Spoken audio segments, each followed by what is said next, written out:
இல்லாம எங்க அத்தம்மாவையெல்லாம் பேசாதீங்க.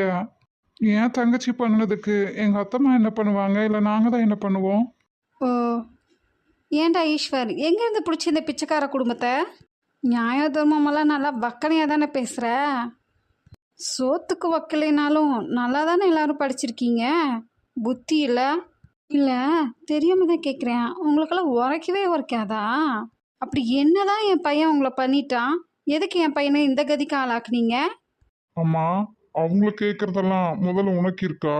புத்தியோட தான் நீ பேசுறியா?